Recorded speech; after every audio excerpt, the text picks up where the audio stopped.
Welcome once again. This is Pro Hunter Writes. This is the second segment of the outdoor survival video series that I'm doing. This segment I'm going to cover what I carry in my backpack. Now I'm going to go over shelter sources and other things that I didn't cover in the fanny pack part. First thing I'm going to do, I'm going to show you this. This is a sportsman's blanket or solar blanket. It has a tarp on one side, or similar to a tarp, and on the inside it has the space blanket material, reflector blanket. And this is really good if you want to build a shelter or something else of that nature. It also works good if you just need to wrap up or you want to have a good heat reflecting source if you're outside or you're stranded, or even if you're in a duck blind or in the deer blind. I highly recommend one of these. They're fairly cheap to pick up, and they're something I wouldn't leave home without. Next thing I have this burlap bag, many uses for it. You can see that obviously I have some string here that can be pulled off if I needed to. Also, I have uses for it like carrying small game or birds. I can also use it for fire starter or tinder. I carry a full burlap bag because what's the sense of not carrying a full burlap bag if you need to? You can also put fish in these and all that. I just always leave it in there because it's something nice to have, and if I did need it, it's there. Moving on from the shelter sources, I'm going to move on to some navigation equipment that I carry. This is the main thing. This is just a standard compass. This isn't like the one on the whistle that you saw the last time. This one actually does work and it will guide you north. It's got a mirror, which is also good for signaling, but it also has a few other features. It has the clear lens so that if you needed to, you could plot on a map. And it also has instructions on how to plot on a map in the back, how to do surveying, judge distance. This also has tips and tricks on survival and CPR, first aid, knot tying, things of that nature. So that's all contained into this nice little unit, something I don't like to leave home without. Next thing, for all you hunters out there, always carry some extra ammunition. I have 308, 9mm, two firearms I choose to carry with me whenever I'm out hunting, or even if I'm out just strolling in the woods, taking a bike ride, I like to carry one of the two. And I like to have some extra ammunition just in case the unthinkable happens and I do get lost and I might need to forage for game, or I can also take these apart and get the gunpowder out of them to start a fire. Next thing I'm going to move on to is some cookware. This is just a standard mess kit. You can see that it has a lid, pot for gathering water, nice little cup here, fork, frying pan, and a plate back there. And that is really nice to have when you're out just having a picnic, or even if you do get lost, then you have a definite source to prepare food or to boil water or even to use it as signaling. Once again, you have a nice shiny metal surface and you can flash that back and forth, or you can kind of see me in a reflection, but it's just nice to have. Next thing I have a little fishing kit. The fishing kit just contains some hooks, sinkers, lures, other things of that nature. Nice to carry around just in case you're near a water source and you have the ability to fish and you need the food to survive, or you just want to fish for fun and do a little hand lining.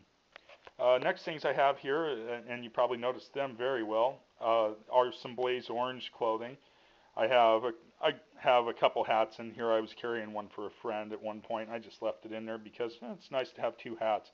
These not only make you visible, they also will help keep some of the water off your head, and they will also help identify you if you're in distress and you're in some dense brush. There's no other natural color in the world that's the same color as Blaze Orange. Always remember that. Same thing here. This is a vest. This plastic actually, so it could be also used as fixing up a temporary shelter source. Obviously not a huge vest, but it would help. And I have another one enclosed here. This is one that I got at a hunter education instructor meeting.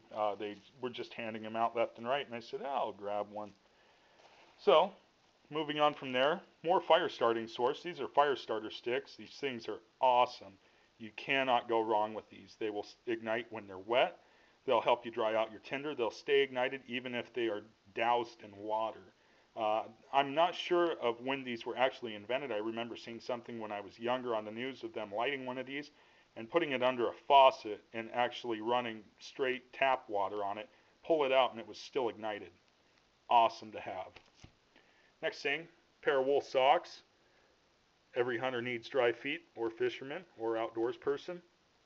Always need dry feet. Carry extra pair of socks. And these are wool, by the way, so they'll continue to insulate no matter if they're wet or whatever. Some nylon parachute cord. This cord here is good for any type of camp use. If you're out camping, hunting, stringing up game. It's probably not the best for stringing up game, but if you needed it to, it would get you through in a pinch. This also works good when improvising a shelter or if you need to haul something. Just good to have. And that's some plastic rope, a little heavier strength. That's probably what I would choose over the nylon cord to hang game with. But I just carry that as a little bit of extra in my pack just so that if I needed that extra few feet, I got it there. Next thing I have are some of my tools that I like to carry. This one's a 5-in-1 tool. It has a nail puller, the shovel head, the handle. Recessed inside the handle, if I was to push this button, there's a saw blade in here, and all you do is you push the button, pull off the shovel spade, pull out the saw blade, revert it, put it back in, and you have an instant limb saw. You have a shovel, nail puller, which I don't know what it'd come in handy for, but you could use it. There's also a hatchet in here, not very sharp, but if you did need to split some logs or something, it would do the trick. And a hammerhead, which is always nice to have, especially if you got to drive some stakes. That all fits into this bag here, which there's a slot right here for the axe head, and then the shovel fits right in just like a standard military spade. Over here I have a couple knives. I have a Rambo knife. Everybody likes their Rambo knife. I just mainly use this one for digging, doing stuff of that nature. Nothing major with it. I don't use it as a defensive weapon or anything like that. But it's just nice to have because it is a big bulky knife. I can dig with it, forage, do that kind of stuff. Then I carry this knife here. And this knife is what I typically use for field dressing game. A lot of people like to get all the Skinner sets and all that. I like this knife because I can actually control it. This one's nice and sharp. I can control it to clean the game. It also works good for carving or cutting up things, even cutting twine, all that. But it's just a good fixed blade knife. You got a good grip. It's safe. It's reliable, and it's heavy duty, so it's not going to break. And what I carry all this in is just a standard camouflage day pack. And you'd be amazed what you can fit in there, but it's really important to try to fit as much as you can in what space you have, especially when you're going out hiking or trekking or doing whatever you want to do, hunting, fishing. It's always good to have a nice little day pack there to carry all your stuff. And one thing about backpacks that I might cover later, always make sure you have a nice comfortable shoulder strap because that'll really fatigue you if it starts to cut into your shoulders. These ones obviously are nice and padded. They're contoured, as you can see, so they wrap around your body pretty well, and they're easy to detach because they have that handy little buckle. Well, this concludes this part. Hope you guys all enjoy this. Please leave comments, and as always, have a great time in the outdoors.